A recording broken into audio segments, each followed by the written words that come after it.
Donc le Brexit, vous en avez tous entendu parler, mais nous avons cru bon, avec les organisateurs, de reposer un tout petit peu le décor sous l'angle de la pêche et de l'aquaculture, car les enjeux ils sont particulièrement importants. Donc il est issu de la situation antérieure au Brexit est issue des négociations qui ont précédé l'entrée du Royaume-Uni dans l'Union européenne en 1973, et c'est de ces négociations qu'a découlé la dépendance actuelle des eaux britanniques de la pêche française, et notamment bretonne, qui était, jusqu'à l'arrivée du Brexit, assez peu connue du grand public. Les Européens prennent 600 000 tonnes de poissons dans les eaux britanniques, tandis que les Britanniques prennent 100 000 tonnes chez nous. Il y a donc un sacré différentiel qui, jusque-là, était nettement en faveur des pêcheurs européens du continent, au détriment des pêcheurs britanniques. C'est ce différentiel qui est aujourd'hui l'un des meilleurs points de pression des Anglais sur les Européens dans le cadre des négociations pour le Brexit qui doivent désormais aboutir théoriquement dans un peu moins de 6 mois. On refera le point tout à l'heure. Pour la flottille bretonne, le Brexit va impacter 90 navires sur 250 hauturiers et une trentaine de navires côtiers. Des navires qui pêchaient au titre de leur droit historique au sud de l'Angleterre et jusqu'aux côtes du Pays de Galles. Et qui, chaque année, jusqu'ici, pêchent près de 50 000 tonnes de poissons. C'est un tiers de la pêche bretonne en tonnage. Pour ces navires, le taux moyen de dépendance aux eaux britanniques, en volume et en valeur, est de 40 à 45 %. Et pour 20 navires, c'est même un taux supérieur à 80 %. C'est une activité qui représente une part très significative du marché des criées bretonnes.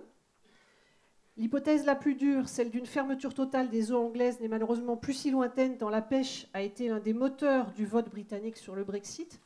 Donc il est compliqué politiquement pour les décideurs britanniques de ne pas défendre les intérêts des plus fervents défenseurs du Brexit, y compris en Écosse.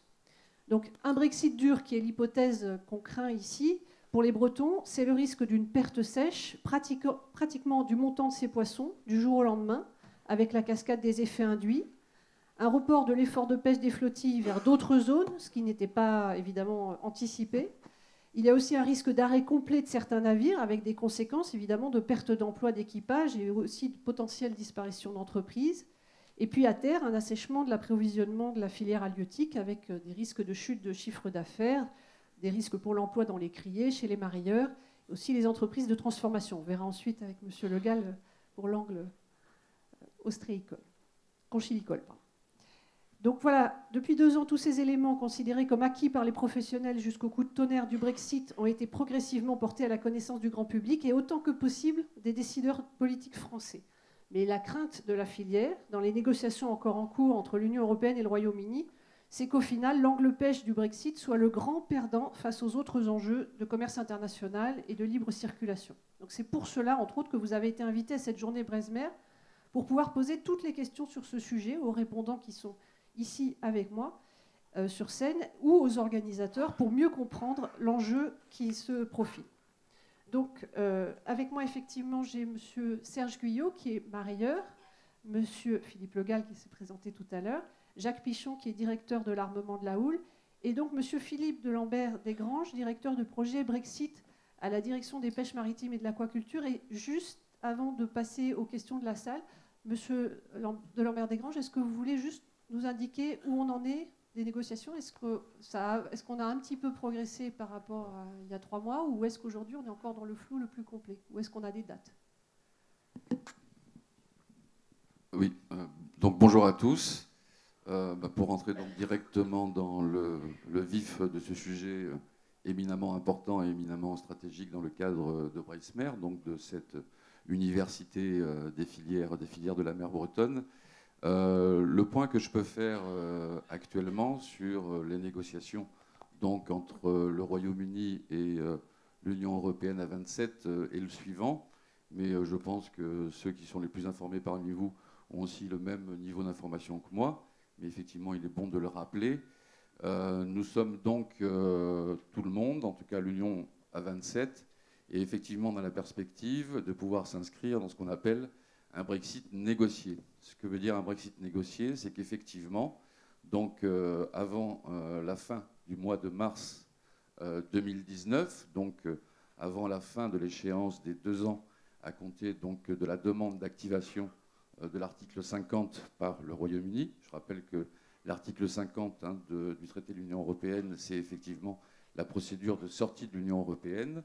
Donc l'Union européenne à 27 actuellement, dans le cadre de la négociation, s'inscrit dans la perspective d'un Brexit négocié.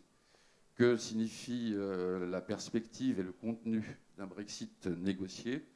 Ça signifie deux choses. La première des choses, ça signifie que l'Union européenne à 27 et le Royaume-Uni valident un premier élément important et qui est un accord de retrait, et qu'en même temps valide aussi le deuxième volet important, qui est effectivement une déclaration d'orientation sur les relations futures entre l'Union européenne à 27 et le Royaume-Uni.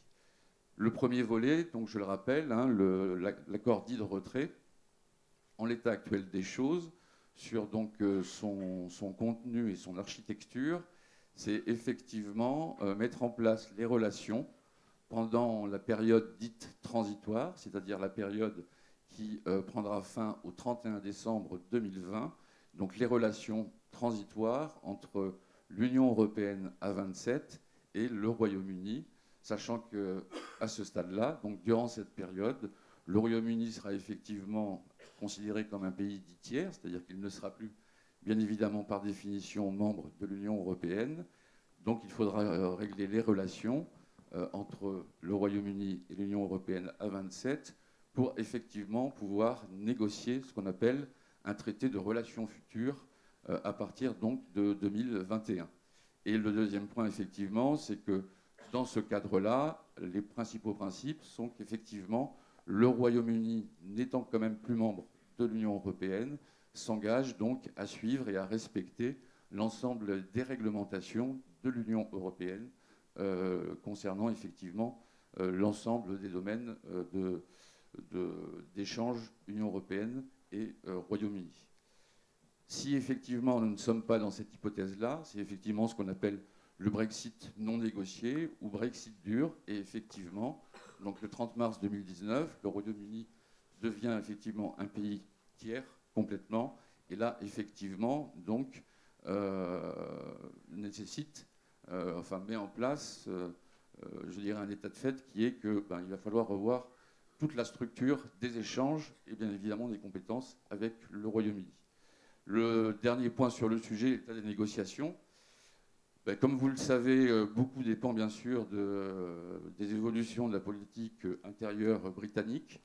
Donc on sait qu'actuellement, au niveau des négociations, comme l'a déclaré notamment Michel Barnier, le négociateur en chef délégué pour l'Union européenne, nous sommes à 85% d'un accord de retrait, mais il reste effectivement ces fameux 15% pour pouvoir donc conclure cet accord de retrait, et qu'effectivement le principal point, c'est la question effectivement dite de la frontière irlandaise, c'est-à-dire effectivement ne pas avoir de frontière physique au sein de l'Irlande, donc effectivement le statut de l'Irlande du Nord qui effectivement pour l'Union à 27 doit être considéré dans la même entité douanière et d'échanges commerciaux.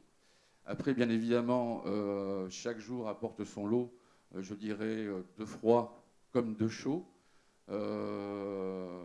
En tout cas, tous les efforts, ce que je peux dire à ce jour, c'est que tous les efforts, bien évidemment, sont déployés, mais avec une véritable unité de l'Union européenne à 27, pour qu'effectivement, on puisse se situer dans la conclusion donc, du Brexit dit négocié, c'est-à-dire la négociation et donc la validation par les deux parties d'un accord de retrait, mettant en place la période dite transitoire, permettant donc la négociation, selon un cadre aussi qui serait validé par les deux, donc une déclaration de politique future qui mettrait en place les principes de la négociation pour le futur accord à partir de 2021 entre l'Union européenne et le Royaume-Uni. J'espère que je n'ai pas été trop long. Je vous en prie. Donc on n'a pas encore une situation du tout claire, on est quand même toujours complètement dans le flou sur le type d'issue. J'ai évidemment plein de questions, mais je vais les passer directement à la salle, parce qu'on a évidemment un temps assez court. Est-ce que vous avez déjà des questions que vous voulez poser aux intervenants, aux répondants qui sont sur scène? S'il n'y en a pas, j'en ai plein. Donc, Ah, là-bas. Il faut... Ouais, là-bas. Merci.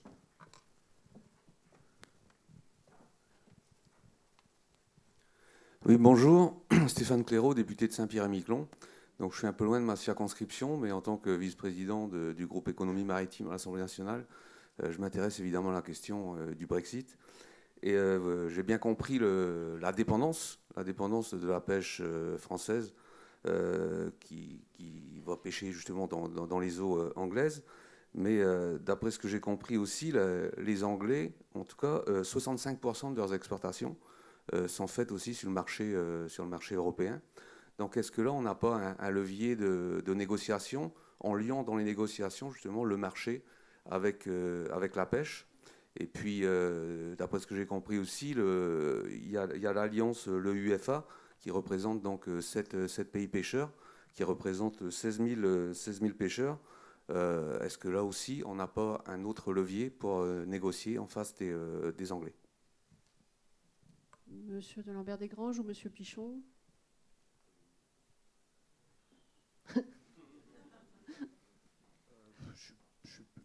À une époque, oui, j'aurais pu répondre sur l'alliance des pêcheurs européens, puisque j'étais dans des fonctions qui me permettaient d'en parler. Là, plus trop, mais je voulais quand même...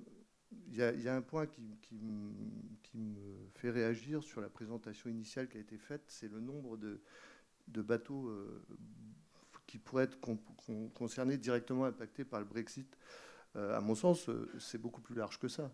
Si on a un Brexit dur qui engage l'exclusion des eaux anglaises et notre incapacité à aller y travailler, entre parenthèses, pour nous, et les 11 bateaux de mon armement, c'est 50% du temps de pêche annuel.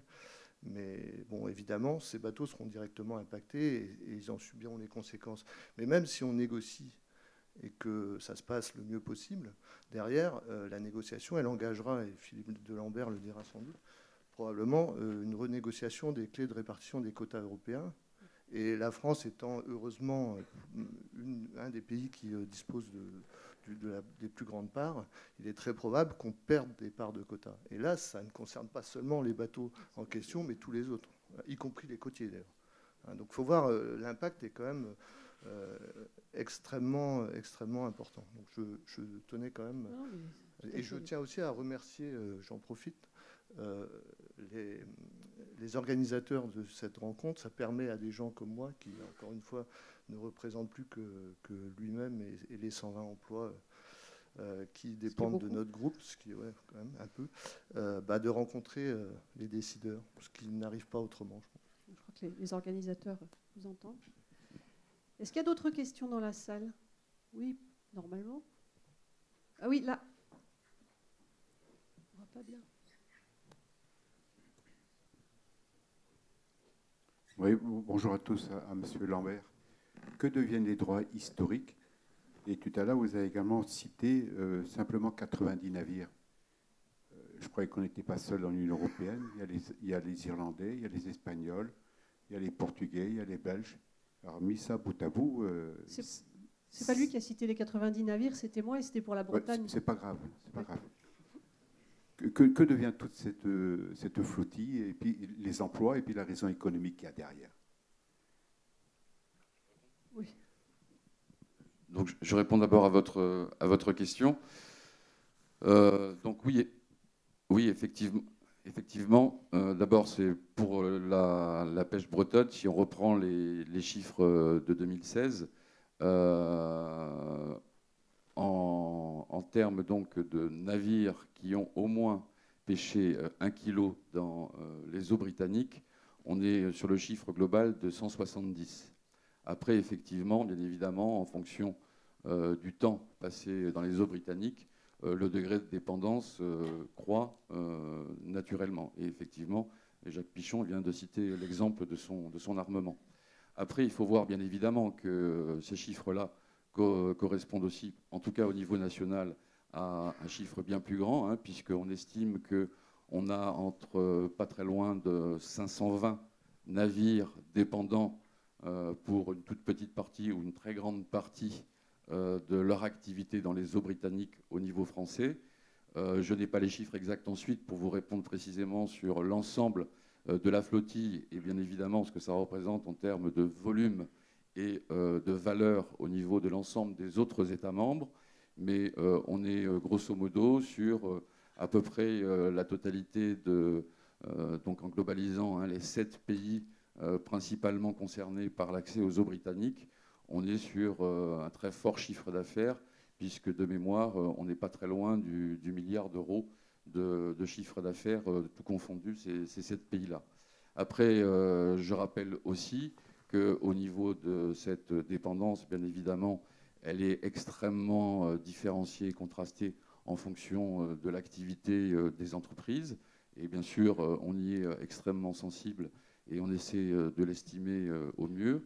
Je voudrais aussi rappeler que sur ce sujet-là, bien évidemment, il faut voir les chiffres de la production, mais il faut aussi voir les conséquences que ça peut représenter sur le secteur dit aval, comme l'a rappelé un des organisateurs de Breizhmer en introduction, le président de la BAP, donc au niveau de tout le tissu commercial et de transformation, et aussi bien évidemment au niveau des criers. Donc il est très très clair, et bien évidemment, je pense que vous avez pu le constater ou vous le savez, c'est une des priorités du gouvernement au regard du fait que si le 30 mars, l'accès aux eaux britanniques est donc fermé, il y a effectivement un impact particulièrement important. Si je peux répondre ensuite à M. Clairaut, concernant donc dans l'évolution, en tout cas dans le contexte de la négociation, l'argument, grosso modo, on vous donne accès à notre marché et vous maintenez nos accès dans vos eaux. C'est un argument de négociation, ça n'est pas un des objectifs de la négociation. Je le rappelle que par-dessus tout, et ça a été rappelé au niveau de la plus haute instance politique européenne, c'est-à-dire le Conseil de l'Union au mois de mars, la pêche est considérée comme un sujet si particulier et si important que dans cette déclaration politique, donc de l'Union à 27, il est rappelé que son existence particulière et la nécessité dans le cadre des négociations de maintenir les accès aux eaux et aux ressources existants. Donc je tenais à le souligner. Je rappelle aussi que bien évidemment, confère les dernières déclarations du Premier ministre au CIMER du mois de novembre, c'est une des priorités de la négociation française. Et sur le sujet de la négociation française, bien évidemment, et donc je le redis aussi, de la négociation européenne. Et donc sur le sujet de accès aux eaux contre accès à notre marché, nous estimons, nous, que c'est effectivement un argument, mais qu'il faut faire très très attention à cet argument, parce que quelque part, il est aussi un peu friable ou un peu fragile. D'abord, ne pas oublier que les échanges, et on a eu des exemples dans le passé, les gens autour de moi pourront certainement en témoigner, tous les échanges commerciaux sont aussi soumis aux parités de monnaie. Et effectivement, une dévaluation de la livre peut effectivement, je dirais, annuler toute barrière, tout accès au marché européen. Ça, c'est la première des choses. Et la deuxième des choses, par définition, les échanges aussi peuvent faire l'objet, bien évidemment, notamment d'expéditions, réexpéditions, etc. C'est la raison pour laquelle nous estimons que c'est un argument, mais que, bien évidemment, nous ne devons absolument pas axer toute la négociation avec l'aide de cet argument. Et dernier point sur l'EUFA, dire que l'EUFA, pour nous, qui est l'Union des professionnels de la pêche des pays concernés effectivement par le Brexit, est quelque chose d'à la fois très précieux et très constructif, parce que depuis le début, qu'il s'agisse des travaux et ensuite des déclarations de l'UEFA, nous avons une position sans faille, effectivement, qui rappelle la priorité que représente la pêche maritime, et c'est important, et qu'en plus cette position, je dirais, d'unité particulièrement ferme est aussi importante aussi à notre niveau pour renforcer et maintenir aussi notre unité au niveau européen face à une partie britannique qui, comme vous pouvez un tout petit peu le supposer, de par sa redoutable efficacité diplomatique, serait tentée d'essayer d'attiser des divisions, bien évidemment, entre les 27, ce qui n'est pas le cas. Je vous remercie. Avant de redonner la parole à la salle, Monsieur Guyot, tout à l'heure, Monsieur Lambert-Desgranges évoquait justement l'impact sur la filière aval. Comment est-ce qu'on anticipe le Brexit du côté du mariage ? Il est certainement difficile de l'anticiper au niveau actuel des discussions, hein, c'est clair, il y a beaucoup d'incertitudes. Hein. Les incertitudes, elles portent surtout, s'il y a une exclusion de la flotte française des eaux britanniques, il y aura forcément un impact sur les volumes qui pourront être traités par le mareyage. Ensuite, la seconde incertitude, c'est à quel niveau de barrières douanières qui vont peser sur la fluidité des échanges. Actuellement, les échanges entre la Grande-Bretagne et la France ou les autres pays européens sont très faciles, hein, les échanges sont nombreux. Donc si on remet en place des barrières douanières, donc avec ce qui veut dire des déclarations de douane qui vont peser sur la fluidité des échanges, ça aura forcément un impact sur les volumes qui vont rentrer et qui pourront être traités, commercialisés par les entreprises bretonnes ou françaises en tout cas. Donc bien sûr, ça aura forcément un impact puisque des gens qui sont spécialistes sur des produits d'importation pourraient aussi être dans l'obligation de se recentrer sur le marché hexagonal et donc mettre aussi une pression sur des gens qui sont plus spécialistes et qui ne font pas d'importation, tout simplement. Donc il est vrai qu'à l'heure actuelle, il y a beaucoup d'incertitudes à ce niveau-là et il est très compliqué pour les entreprises de transformation d'anticiper dans l'immédiat, voilà, puisqu'on n'a pas vraiment de réponse. Je vous remercie. Est-ce qu'il y a d'autres questions dans la salle? Oui, là-bas, j'en vois deux.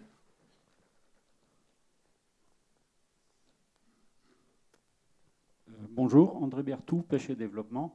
Professionnellement, je suis conchiliculteur et pêcheur, et c'est une question pour Philippe. Est-ce que tu peux nous dire quel impact va avoir le Brexit sur la conchiliculture? Parce qu'on parle beaucoup de la pêche, mais relativement peu de la conchiliculture. Merci. Tout à fait, tu as raison, André. C'est pour ça que je souhaite intervenir aujourd'hui sur ce dossier. On oublie les coquillages, et ça concerne aussi les coquillages. On a beaucoup d'échanges avec l'Angleterre. Beaucoup de producteurs produisent principalement sur l'Irlande et en Écosse, donc ça concerne plutôt l'Irlande du Nord et l'Écosse. Et nous, depuis une dizaine d'années, effectivement, principalement en huîtres, beaucoup de producteurs français sont arrivés là-bas, y compris des Bretons. Merci beaucoup. Est-ce qu'il y a une autre? Oui, j'ai vu une autre question là. Bonjour, Gérald Lucenot, président de Bluefish France. Les deux intervenants précédents évoquaient les problèmes commerciaux et notamment l'état des relations vis-à-vis des règles du commerce international. Mais sauf à avoir un trou de mémoire, je n'ai pas entendu beaucoup parler, non pas ici, mais précédemment, dans les négociations du Brexit, du rapport avec les droits d'accès, et notamment dans le cadre de la Convention du droit de la mer de 82 de Montego Bay. Je vois que cet aspect-là, je ne l'ai pas vu mis sur la table. Est-ce que vous pouvez me renseigner là-dessus? Je crois que c'est pour vous. Effectivement, donc en tout début de procédure, article 50, le Royaume-Uni s'était prémuni aussi en dénonçant, vous avez dû certainement en parler à l'époque, ce qu'on appelle la Convention de Londres, qui était effectivement une obligation donc, de coopération en matière d'accès au niveau multilatéral européen concernant les eaux. Donc effectivement, nous retombons sur le cadre donc, de la Convention internationale sur le droit de la mer.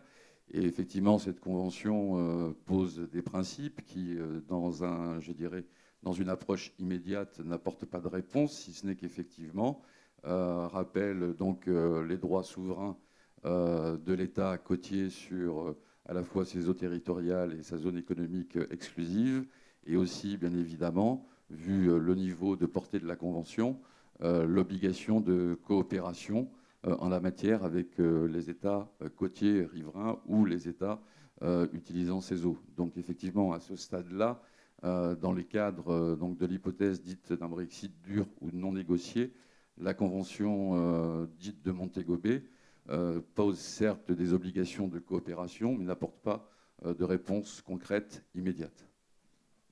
Merci. Je vais reprendre encore une question dans la salle. Ou sinon, j'en ai. Allez-y.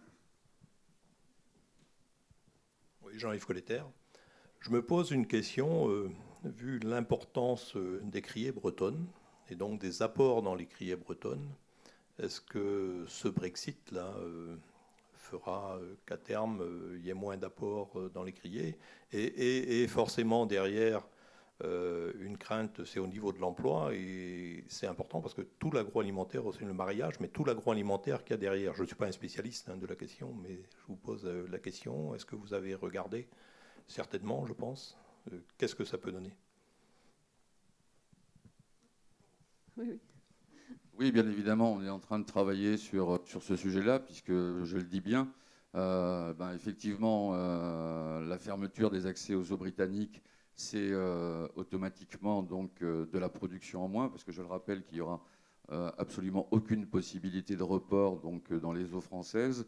Donc effectivement, mécaniquement, ça se répercute à la fois sur donc les halles à marée, lieu de la première mise en marché, et bien évidemment derrière tout le secteur de la transformation, du négoce et du détail. Donc mécaniquement, forcément, il y a aussi une répercussion sur l'activité de tout ce secteur-là. On essaie, je dirais, pas seul, bien évidemment, d'estimer, entre guillemets, ce que pourrait représenter le Brexit dit dur par rapport à ça. D'abord parce que la profession, notamment, je dirais, concernée par des réductions d'apports, comme l'a dit monsieur tout à l'heure, a mis en place une étude qui nous apporte des renseignements très importants au niveau aussi du taux de dépendance de ces entreprises-là, qu'il s'agisse de la dépendance en matière d'approvisionnement, la dépendance en matière de valeur ajoutée.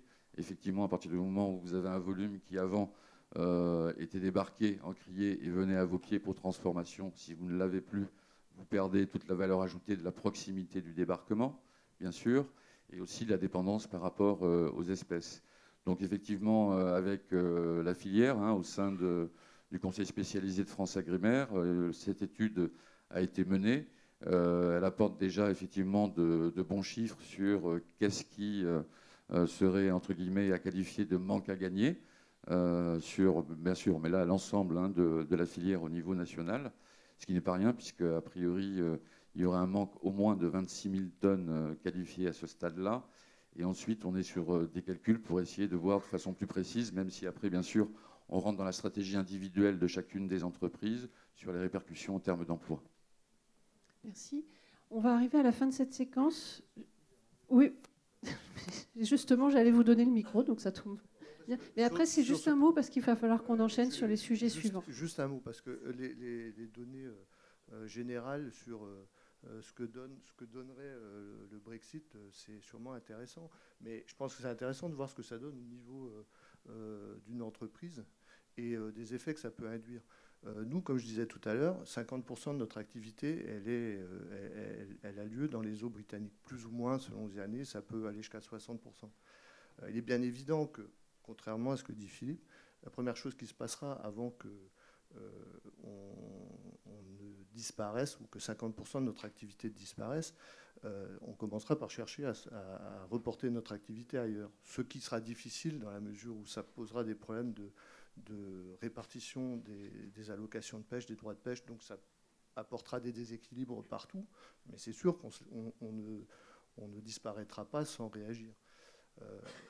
Il faut aussi dire que 50% de notre activité en moins, ça veut dire quasiment l'activité en moins en totalité, parce que si on se prive de 50% de notre chiffre d'affaires, ça revient à dire qu'on se prive de notre chiffre d'affaires complètement. Donc la mesure, elle ne se fait pas comme ça. Derrière, au port de Saint-Guénolé, en pêche au large, il n'y a plus que nous. Donc quand on n'est plus là, il n'y a plus d'activité de débarque, il n'y a plus notre atelier de marée, il n'y a plus notre activité de débarquement. Les ateliers de mécanique de Saint-Guénolé qui fonctionnent en grande partie sur notre activité n'existent plus non plus, etc. etc. Alors quand on parle de 26 000 tonnes de poissons en moins, c'est une chose, mais quand on regarde au niveau local ce que ça représente, je pense que c'est peut-être un petit peu plus parlant. Pour nous, les enjeux, ils sont vitaux au sens strict du terme. Non seulement au moment du Brexit, si on a affaire à un Brexit dur, mais aussi au moment du Brexit négocié, si on a la chance d'arriver là. Parce qu'encore une fois, il va y avoir des renégociations de quotas de pêche, des parts que nous allons perdre. Sur certains stocks, pour lesquels nous sommes déjà en pénurie. Et ça aussi, il faudra pouvoir le gérer plus tard. Donc ça aussi, c'est du chiffre d'affaires en moins, et à la fin, de l'emploi au moins. Voilà, c'est ce que je voulais dire.